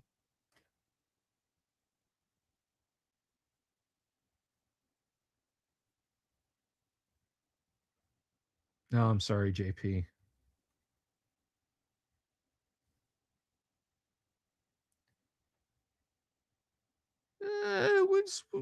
I'll talk to you about it, RPG Grandma.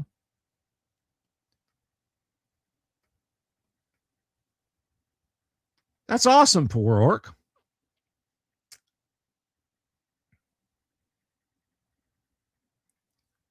The one thing I'm going to tell you is if you get on YouTube about TTRPG stuff, treat it just like you're learning how to paint miniatures for the first time.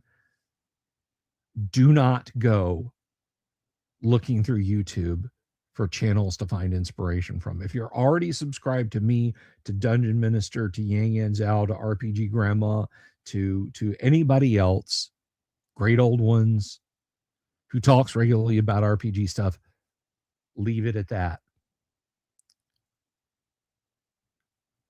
Because when people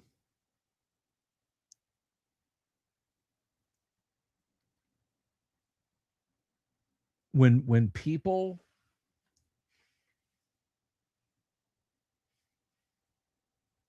are learning how to paint miniatures, one of the biggest mistakes that they can make is to go through Cool Mini or Not.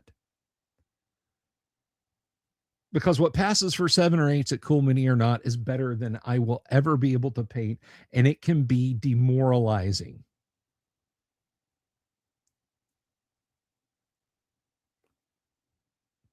Quality luring centers, yes.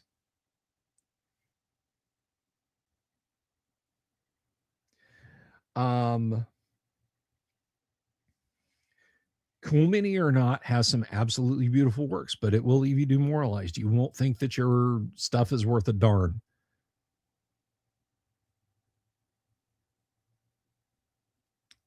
So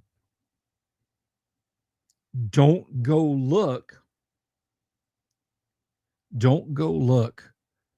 at channels with hundreds of thousands of subscribers on YouTube. And there are channels with tens of thousands of subscribers here on YouTube that get thousands and thousands and thousands and thousands, tens of thousands of views on their stuff. YouTube decided back in March, when I was already feeling the crush, the weight, to show me those channels like, oh, hey, you like the Delver's Dungeon? Well, I am the Delver's Dungeon. Here, what about these channels? Well, fuck it. I quit. I'll never be this good. And it was demoralizing. I don't know, JP. I honestly don't know. I know that like they got heavy into miniature production, and navigating through their minis archives was frustrating and annoying.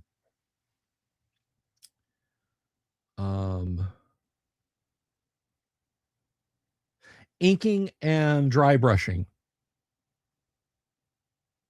Basically, if you can shade and dry brush with even a modicum of competency,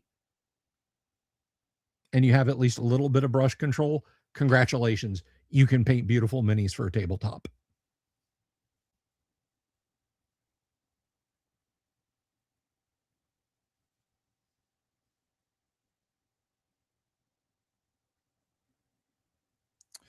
But the point remains, if you go looking for good miniature art and you find like just now you guys have got me curious. And you find like these top professional uh painting pages, it'll take the wind out of your sails. It's the same with YouTube.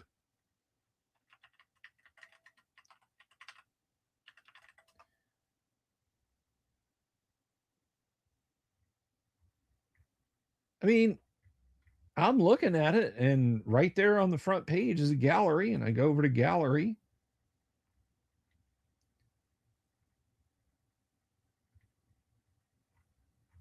I mean, it looks fine to me.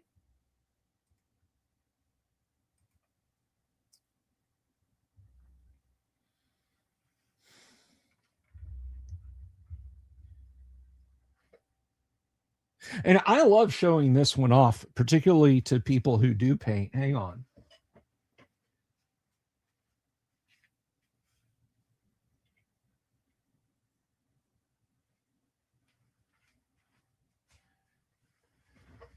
I do the I run the what do you call it?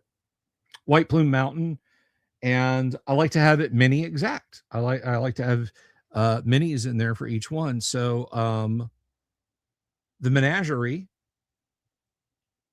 I went out and I got the Nolzur's Manticores, and there's three of them, and I think it took me 30 minutes to paint all three of them. And they're pretty good. They're tabletop quality. Look, they've got highlights, shading. His face is detailed. His eyes were big enough that I wasn't afraid of dotting his eyes. So he actually does have eyes. You know, he's got his red tongue going, but that was 10 minutes. 10 minutes of painting.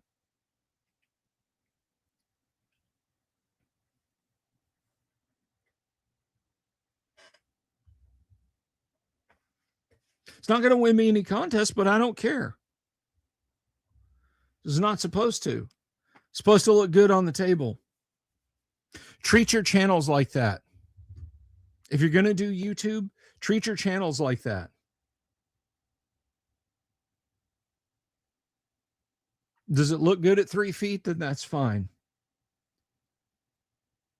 YouTube already decided who won YouTube 3 or 4 years ago, and it ain't us. None of y'all out there are Bob World Builder. I don't think Professor DM is lurking. I'm pretty sure Daddy Rolled a One doesn't subscribe to my channel.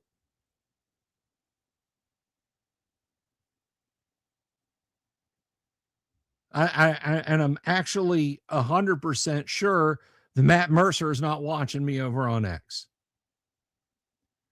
So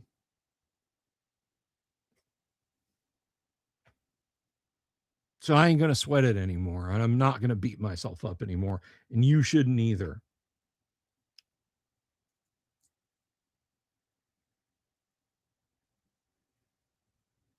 Dan, that's the healthy attitude, man. That is absolutely what you should do.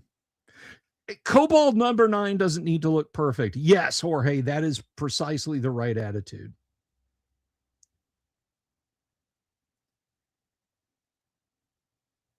Bob, I promise you could live stream that. Just have some snappy banter. Or alternately, shock your dog and tell everybody that the world should be communist. Whew. Spicy tonight. Don't do that. Don't ever do that.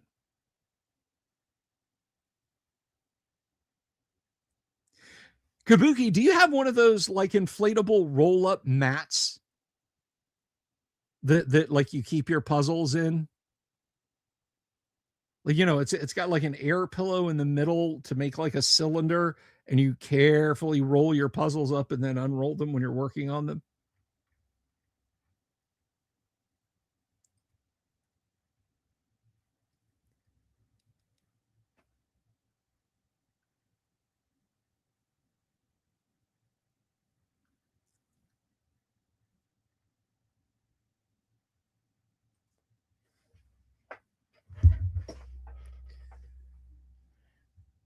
I'm just curious if you do, because you said you like doing puzzles.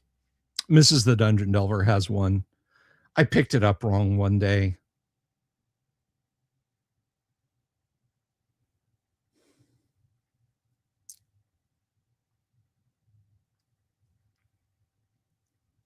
So, speaking of Mrs. Dungeon Delver, she doesn't watch the show ever. She only comes back here if I invite her, and she has fun.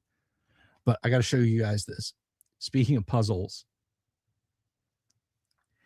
she has gone hard in the paint on those book nooks. You know, the ones you've seen them, like you slide them between books, and they got a little like LED light, and they look like libraries and coffee shops and garden houses and stuff like that. I got her one for Christmas. I got her one for her birthday. I got her one recently. I think I got for our wedding anniversary. I got her one for our wedding anniversary. And it's Mother's Day coming up soon, next weekend, in fact. And I got her this one. I got her let's jump zoom.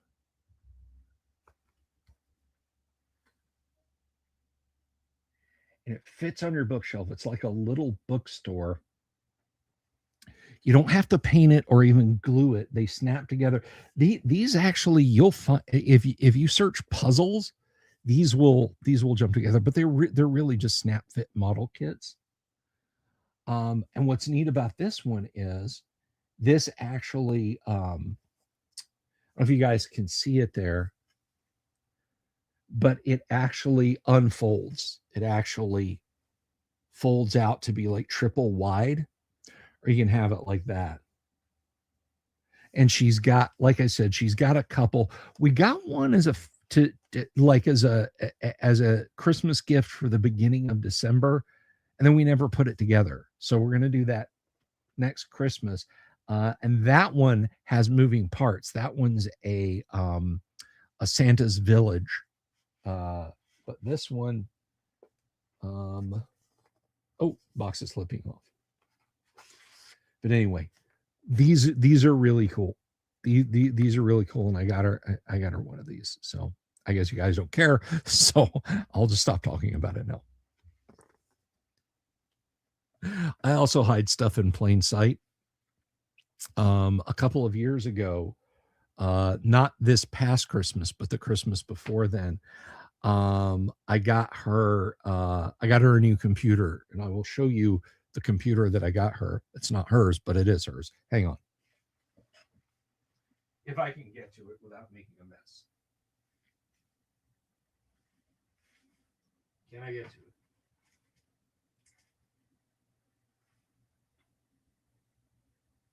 I can't get to it.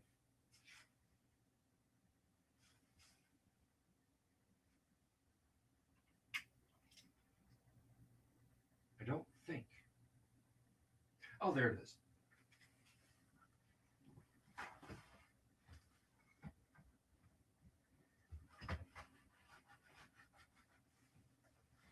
Oh.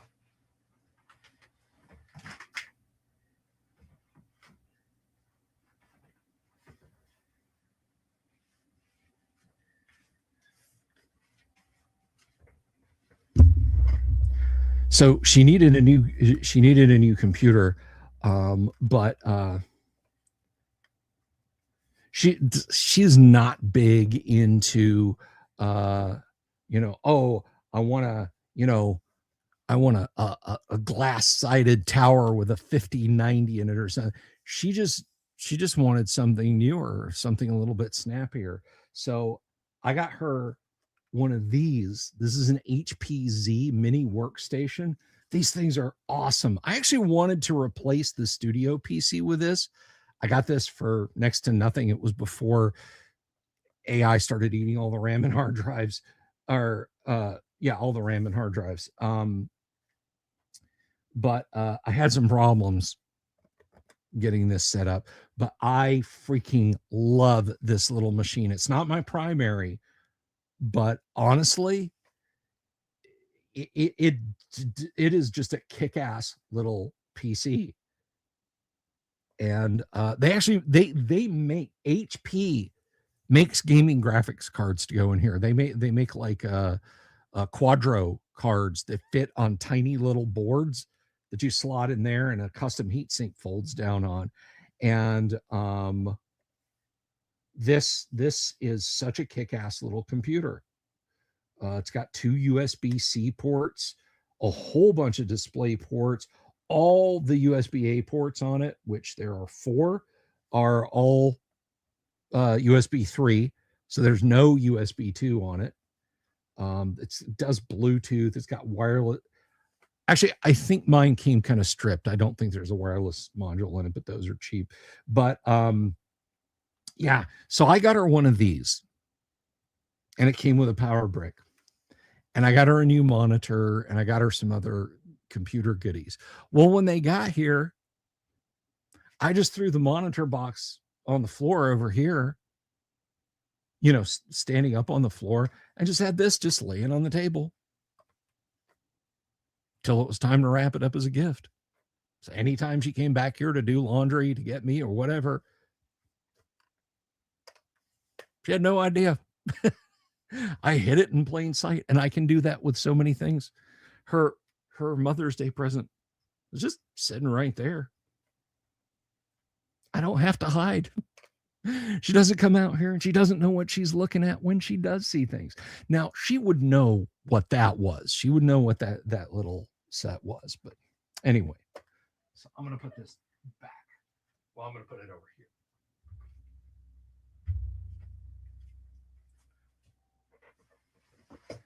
But anyway, so I think that's about where I'm going to wrap it tonight, guys. So we're gonna call it. One thing I would mention is that, again, one short a day now for me, 7 days a week, but just the one. Retro DM Ray, thank you very much. Well, I hope you do. So, and blessings to you too. For those of you who tuned in to maybe catch some stuff, we are going to be back to gaming on Fridays. There will be Friday gaming live streams again, but we're waiting on a couple more players. Scooter for Mike's going to be joining us, so that's going to raise us to 4. For Expedition to the Barrier Peaks, guys, we need 6. We need to have 6 players. Just no question about it. No 2 ways about it. So I'm looking to recruit another couple of players to join us on Friday nights. And once I get people locked down, I will let you know. We'll be back next Friday at the same time. Scootifer was like, yeah, you guys go ahead and start without me. I'm like, okay, dude, no, we have half the number of people we have without you. So anyway, all right, calm down, guys, calm down. But anyhow, please, everybody, like and subscribe. If you haven't already subscribed, Dan Tesh is about to blow a head gasket over there. But before I go, I do want to thank Blue Druid. Thank you, Paladin Steve, for your 10 months of membership and for your $10 super. Dan Tesh for your $10 super. Runeward Gaming for being a member for 11 months and 5 memberships he gifted. Meyer Trumpet for gifting a membership. Thank you all very much. Everything you guys do. It is really, really, really awesome. Yes, happy Primero de Mayo to Jorge and anyone else in Latin countries. And again, guys, please keep RH Snow in your prayers. She had a minor stroke today. We need her alive, healthy, and happy, and pouring that beautiful, spontaneous energy out wherever she goes, so she can be at the next walk and talk to us, and we can have a lot of fun. So until then, everyone, if you need an escort to your cars, from the studio here. Please just wait by the coat check, and an owl bear will be assigned to you. Peace. Good night. Talk to you guys later. Have you seen my owl bear?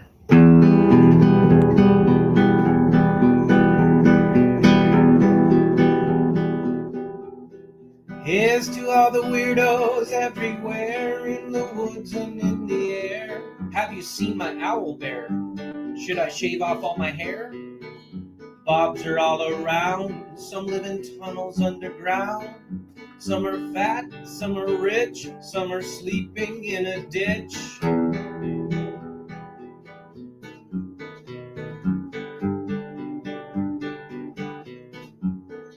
Can you ride a crooked horse without a saddle, way off course? Naked as a toad, all the way to Smoky Joe's. Have you seen the little creep driving fast in his little green Jeep? He smells like fish and brandy, but his rotten teeth look dandy. Take me to the show, I don't care if fast or slow. From action flicks to dancing dicks, just take me to the show.